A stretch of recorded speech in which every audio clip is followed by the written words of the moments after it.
Ladies and gentlemen, representing the acclaimed boxing family, WBC and WBA 154-pound champion of the world. His left hand again. He gets him against the ropes, and he goes down again. Weight champion of the world. My goodness, this kid is patient. He has extreme punching power, and he has speed and timing. He is dynamic. This kid is to me is the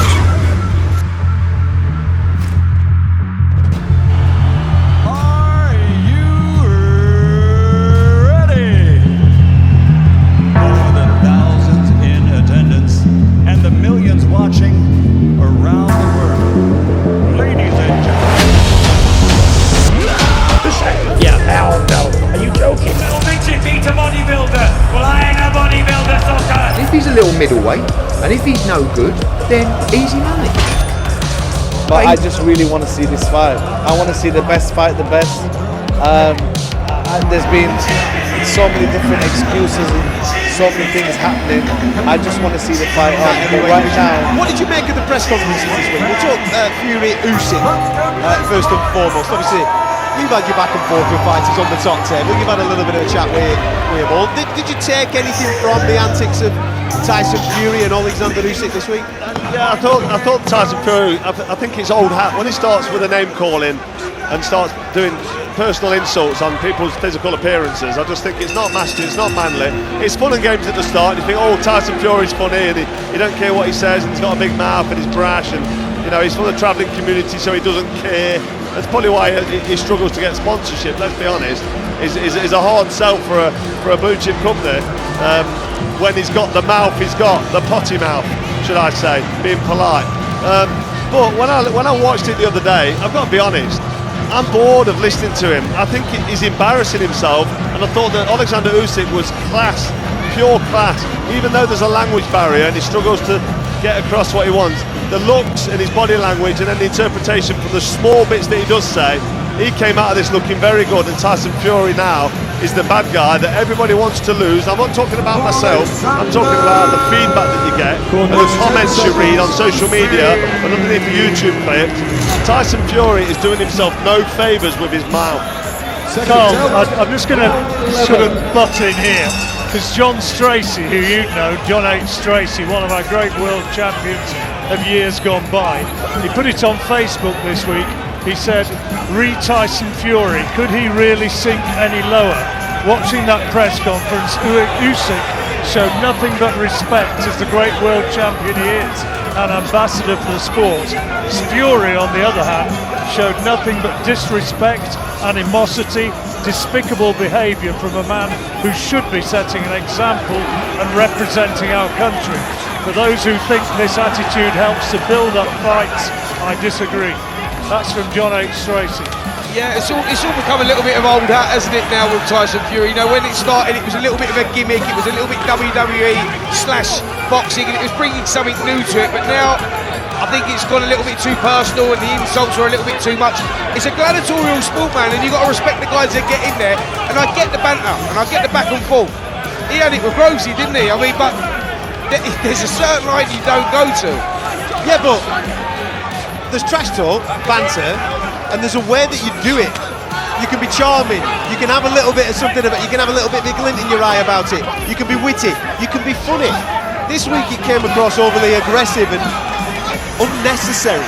For the magnitude of the fight, it just felt, like you just said a moment or two ago, a bit old hat, a bit desperate.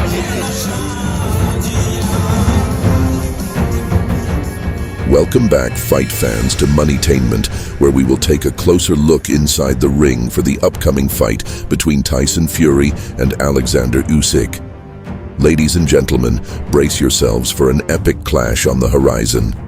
In the red corner, we have the WBC heavyweight title holder, Tyson Fury, and in the blue corner, the IBF WBA WBO title claimant, Oleksandr Usyk. The battleground for this monumental unification bout is set in the captivating backdrop of Saudi Arabia recently. Fury stepped into the Saudi spotlight, engaging in a thrilling encounter against former UFC heavyweight champion Francis Ngannou in Riyadh. Despite facing a formidable challenge, Fury emerged victorious through a split decision. On the other hand, Usyk, fresh from his latest title defense with a 9th-round TKO over Daniel Dubois, encountered adversity when a body shot ruled low by referee Luis Pabon briefly knocked him down. For over 2 years, these heavyweight giants have held their ground at the summit of the division. Usyk, a former undisputed champion at cruiserweight, ascended to the pinnacle by conquering Anthony Joshua on English soil. 11 months later, he replicated this triumph in the Saudi city of Jeddah, situated approximately 600 miles southwest of Riyadh. The mere possibility of these two titans crossing paths has ignited the fervor within the boxing community. To delve into the intricacies of this impending clash, we conducted a comprehensive analysis evaluating their boxing styles, defensive skills, punching power, and the intangible X factors. Dive into our breakdown and share your thoughts in the comments section below. Their achievements have put Fury and Usyk at the top of the sport's traditional glamour division, and the bout is even more riveting because neither has lost in a professional ring. Fury toppled long-running champ Vladimir Klitschko in 2015 before a prolonged hiatus due to personal issues, and then returned for an unlikely vanquishing of Deontay Wilder across 3 fights, 2 wins, 1 draw, from 2018 to 2021. He's defended twice since completing the trilogy, beating Dillian Whyte and Derek Chisora into submission in a combined 16 rounds. As for Usyk, he completed his own 4-belt dominance at cruiserweight in 2018 before rising to defeat Chaz Witherspoon technical knockout in round 7 and Chisora in a unanimous decision to earn the Joshua title. He's 5-0 with 2 knockouts at heavyweight after 16 straight wins with 12 KOs before the jump. The winner will become the division's first undisputed champion since Lennox Lewis in 1999. Usyk is hardly a small man at 6'3" and 220 or so pounds, but expect much of the run-up to this fight to suggest his path to victory involves far more nuance than savagery. The crafty southpaw was worlds ahead of Joshua in spite of perceived disadvantages in height, 3 inches, and weight, 20 pounds. He was able to initiate exchanges and avoid replies with superior hand speed and footwork, using angles to bamboozle a fundamentally inferior foe and ultimately securing a mental victory that preceded the official one. He'll face even more vast physical differences against Fury, who stands 6'9", has weighed more than 260 pounds for his last 4 fights, and has a pterodactyl-like 85-inch reach. Fury could use those dimensions to stay on the perimeter behind a jab, and make it almost untenable for Usyk to get near him with meaningful punishment while raining down impactful combinations of his own. Or if he operates in a manner similar to his second fight with a 6'7", 231-pound Wilder, he could fight off the front foot, step forward, and look to bombard his smaller opponent without compunction. Either way, it seems a difficult road for Usyk to travel. Advantage, Fury. They've combined for 38 KOs in 54 professional victories.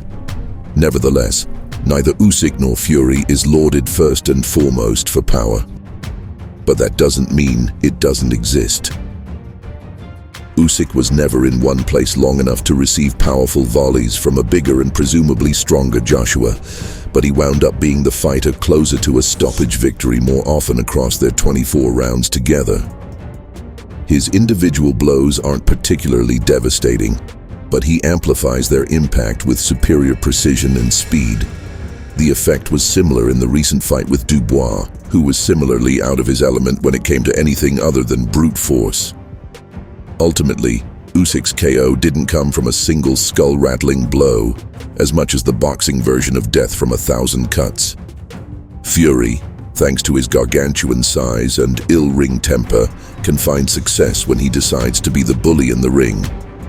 His second fight with Wilder was a remarkable example of big man brutality, featuring a pair of knockdowns before the end came in round 7.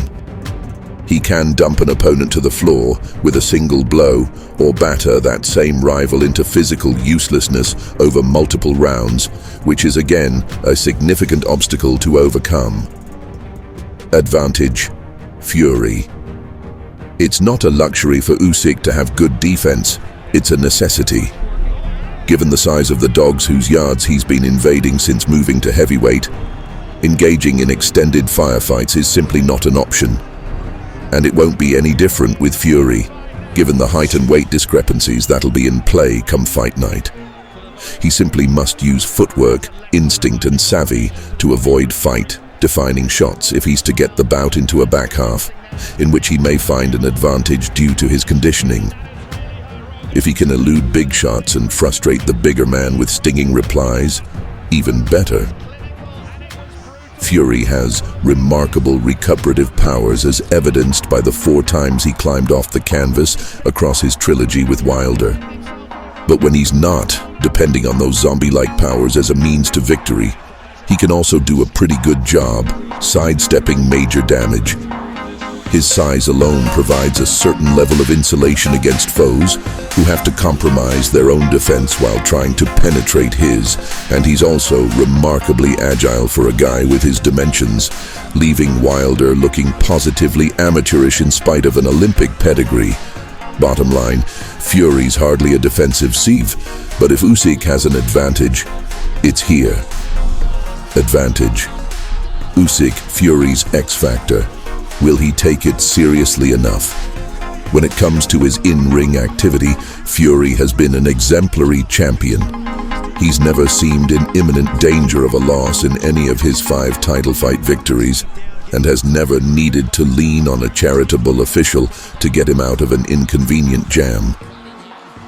But he's also a pretty unique and unpredictable guy.